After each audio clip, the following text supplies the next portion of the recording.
তো তারা মাথা গরম করলো কেন শীতের দিনে? এখন তো মাঘ মাস, নাকি এখন চৈত্র মাস? মাঘ মাসে মাথা গরম হওয়ার তো কোনো কারণ ছিল না। ভাই, আপনারও তো ঘরে মা আছেন, বোন আছেন, আপনার স্ত্রী আছেন, জায়া আছেন, একটু তাদেরকে সম্মান করুন অন্তত। যদি তাদেরকে সম্মান করেন তাহলে তাদের মতো আরেকজনের দিকে তো আপনি লাল চোখ দিয়ে তাকাবেন না, তাদের মতো আরেকজনকে আপনি বিরক্ত করবেন না, তাদের মতো আরেকজনের গায়ে আপনি হাত দিবেন না। 5 তারিখের পর আপনারা দেখেছেন কার কি কর্মকাণ্ড, কার কি চরিত্র। আগেরটা রাখলাম, অতীতের খাতায় থাক, বর্তমান বিবেচনায় নিলেই বাংলাদেশের মানুষের জন্য সিদ্ধান্ত নেওয়া কঠিন হবে না ইনশাআল্লাহ। যারা আমার সম্পদেও হাত দেয়, যারা আমার জীবনেও হাত দেয়, যারা নিজেদের জীবনকে শেষ করে দেয়, এবং যারা আমাদের মায়েদের ইজ্জতে হাত দেয়, আমার মায়ের পেটে লাথি মারে, আমার মায়ের কাপড় তুলে নেওয়ার জন্য হুঙ্কার দেয়, তাদের হাতে কি বাংলাদেশের 9 কোটি মা নিরাপদ? তো তারা মাথা গরম করলো কেন শীতের দিনে? এখন তো মাঘ মাস, নাকি এখন চৈত্র মাস? মাঘ মাসে মাথা গরম হওয়ার তো কোনো কারণ ছিল না। কারণ একটাই, যখন সাধারণ মহিলারা পর্যন্ত বলে যে নিরাপত্তার জন্য 11 দল আমাদের প্রয়োজন।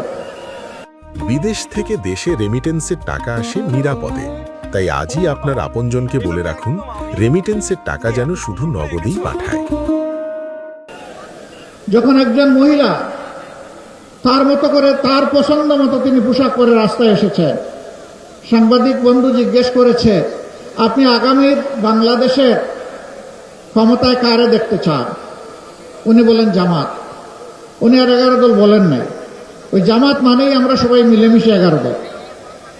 বলছে কেন জামাত? ওই মহিলাটি বলেছেন জামাত আসলেই দেশটা ঠিক হবে। ওই যে তাইলে তো আপনি এই পোশাক পরতে পারবেন না।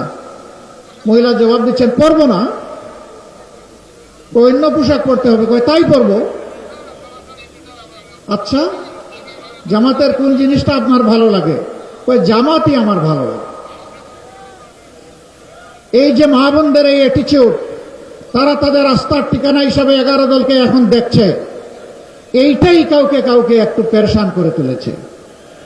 ভাই, আপনারও তো ঘরে মা আছেন, বোন আছেন, আপনার স্ত্রী আছেন, জায়া আছেন, একটু তাদেরকে সম্মান করুন অন্তত।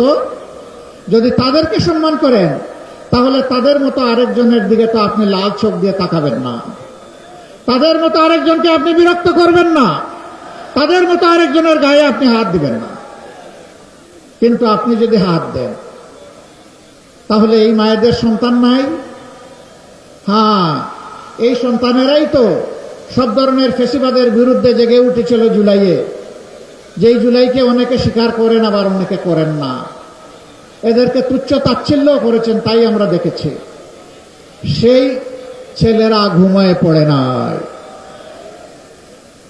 আল্লাহর ওয়াস্তে এইটা থেকে ফিরে আসেন, অন্যের মতের প্রতি সম্মান দেখান, নিজের মত নিয়ে জনগণের কাছে যান, নিজের চরিত্র নিয়ে যান, আমল নিয়ে যান।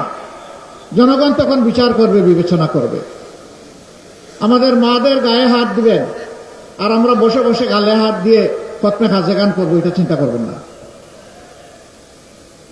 আমাদের দায়িত্ব তখন পালন করা আমাদের জন্য ওয়াজিব হয়ে যাবে। বাধ্য করবেন না আমাদের। ফিরে আসুন, মাকে সম্মান করুন, মায়ের জাতিকে সম্মান করুন।